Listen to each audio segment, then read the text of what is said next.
24। और अगर आप नोटिस करें बच्चों तो ये बड़ा जबरदस्त क्वेश्चन है और ये क्वेश्चन नंबर ये 2024 में आया हुआ क्वेश्चन है। और मुझे याद है कि ये जब इस 2024 में भी बच्चों मेरी जो ड्यूटी कॉपी इवैल्यूएशन में लगा हुआ था, और कॉपी इवैल्यूएशन में जब हमने देखा था तो ये वाला क्वेश्चन बच्चों मैक्सिमम बच्चे अटेम्प्ट नहीं किए हुए थे, क्योंकि उन्होंने इस टाइप का क्वेश्चन कभी भी अपने स्कूल टाइम में या प्रैक्टिस टाइम में नहीं किया हुआ था।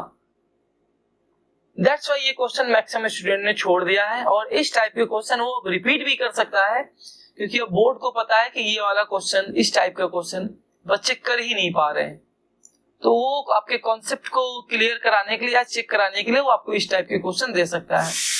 तो यहाँ पर एक क्वेश्चन दिया हुआ है कि फोर्स और डिस्टेंस के स्क्वायर के रेसिप्रोकल के बीच का एक ग्राफ है, और ये ग्राफ है फोर्स और 1/r² के बीच में, और ये एक स्ट्रेट लाइन दिख रहा है। और ये जो बच्चों फोर्स और 1/r² के बीच का डिस्टेंस है वो दो चार्ज के लिए है, और that charge is Q1 Q2।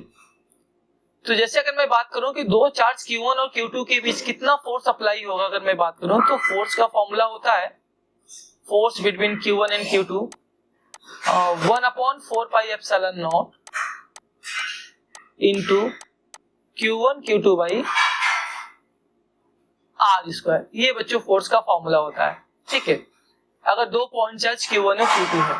तो मुझे ये बताओ बच्चों फोर्स, ये जो फोर्स है जिसको अभी मैं F12 कह रहा हूं, बस इसको सिंबलाइज करने के लिए कि आपको पता हो कि ये फोर्स बिटवीन 1 एंड 2 है। एंड ये जो r² है बच्चों यहाँ पे लाके डिवाइड कर दीजिए तो क्या मिल जाएगा 1/r²।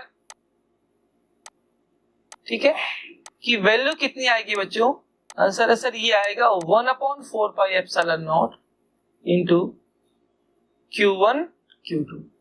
तो अगर बच्चों मैं प्रोपोर्शनल में लिखना चाहूं तो ऐसा भी कह सकता हूं कि F12 divide by 1/r² is proportional to the Q1 Q2 या Q1 into Q2।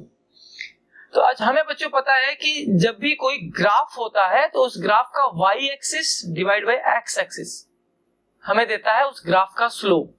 Means in the case of this graph, this straight line graph, F12 upon 1/r² का जो वैल्यू होगा वो किसके इक्वल होगा बच्चों, slope of this graph, this is the tan theta. Means ये जो वैल्यू होगी बच्चों, ये जो F12 अपॉन 1/r², ये जो 1/4πε0 Q1 Q2 है, इसकी बच्चों वैल्यू होगी tan, स्लोप है बच्चों 30 डिग्री, तो tan theta. This is the value of 1/4πε0 into Q1 Q2। तो अगर मैं इसको थोड़ा सॉल्व कर दूं तो क्या हो जाएगा, ये 1/4πε0 को मैं कैपिटल K ले लेता हूं। चलो कैपिटल K, Q1 Q2 की वैल्यू हमें मिल गया यहाँ पे tan 30। This is equation 1। Similarly बच्चों आप यही कॉन्सेप्ट इस ग्राफ में अप्लाई कर सकते हैं, जो आपको सेकंड ग्राफ मिला हुआ है, आप इस ग्राफ के लिए भी अप्लाई कर सकते हैं। एकदम सिमिलर कॉन्सेप्ट कि K Q1 Q2 की बच्चों जो वैल्यू है यहाँ पे आप अप्लाई कर सकते हो ना, फॉर द सिमिलरली करके। सिमिलरली इसके लिए बच्चों ये आई थिंक Q2 Q3 है, राइट। तो K Q2 Q3 की वैल्यू जो हो जाएगा बच्चों वो हो जाएगा tan 60 के। मैं इसको दोबारा रिपीट नहीं किया, जैसे जो कॉन्सेप्ट हमने 1 और 2 के बीच अप्लाई करके ये वैल्यू लाया है, सेम कॉन्सेप्ट आप 2 और 3 के लिए अप्लाई करके ये ला सकते हो, K Q2 Q3 equal to tan 60। बच्चों हमें पूछा क्या है, तो हमें सर पूछा है Q1 और Q3 का रेशियो। मींस फर्स्ट इक्वेशन में से सेकेंड इक्वेशन को डिवाइड कर दो। चलो भाई, then dividing equation second from first we get, क्या मिलेगा बच्चों, तो देखिए यहां से जब डिवाइड करेंगे तो K से K कैंसल, Q2 से Q2 कैंसल, तो क्या मिल जाएगा Q1 अपॉन Q3 जो हमें रिक्वायर था is equal to the tan 60 upon tan 30, tan 30 upon tan 60, sorry 30 upon में tan 60। तो tan 30 की वैल्यू बच्चों होती है 1/√2, 1/√3 सॉरी, और tan 60 की वैल्यू बच्चों होती है √3। तो हम इसको ऐसा भी लिख सकते हैं कि 1/√3 into √3 means 3। This is your answer, this is your answer. मैं इस क्वेश्चन को फिर से बच्चों आपके लिए एक्सप्लेन कर दे रहा हूं। यहाँ पे हमें फोर्स और 1/r² के बीच में ग्राफ दिया हुआ है ना, और हमें पता है बच्चों कि किसी भी ग्राफ का स्लोप क्या देता है, इन्हीं दोनों का रेशियो, मींस y एक्सिस पे जो फिजिकल क्वांटिटी है डिवाइड बाय जो x एक्सिस पे जो फिजिकल क्वांटिटी है, means slope of this graph is equal to the f divide by 1/r²।